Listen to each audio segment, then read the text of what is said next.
10, a family traumatized after armed federal agents busted into their home as they were sleeping and took almost everything they own.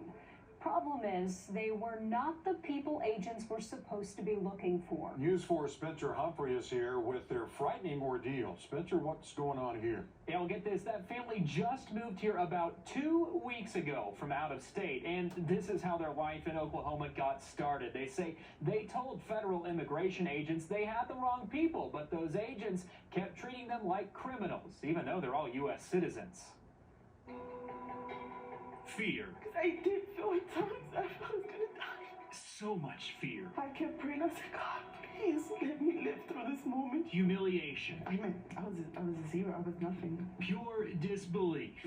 I just couldn't understand how is this happening to us. All just for wanting a fresh start. You come to Oklahoma and you get treated like this. For what?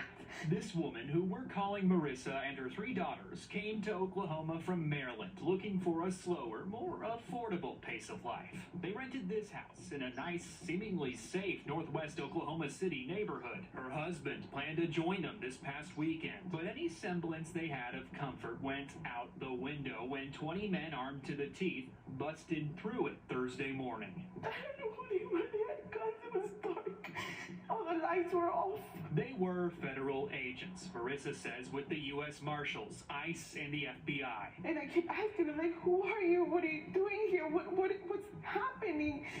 And they said, we have a warrant for the house. They ordered Marissa and her daughters outside into the rain before they could even get dressed. They wanted me to change in front of all of them, between all of them. The thing is, the suspect names on that search warrant were not Marissa's or anyone in her family's. They were, however, names listed on mail still arriving at the house.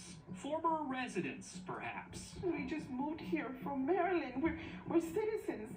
That's what I kept saying. We're citizens.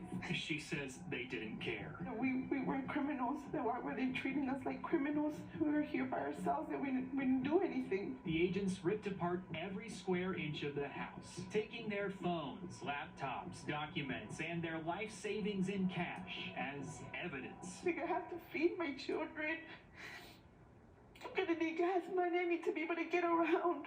Like, how do you just leave me like this, like an abandoned dog? And when they left, they told her something. I know it was a little rough this morning. It was so denigrating.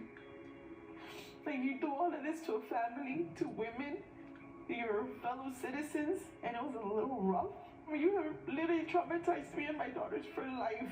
This family has virtually nothing. And I said, when are we gonna get our stuff back? He was like, it could be days or it could be months. Nothing but questions. Well, what if I would have been armed? What if you're breaking in? What am I supposed to think? My initial thought is we were being robbed. My daughter's being female, being kidnapped. Nothing but likely lifelong trauma. We have guns pointed at our faces.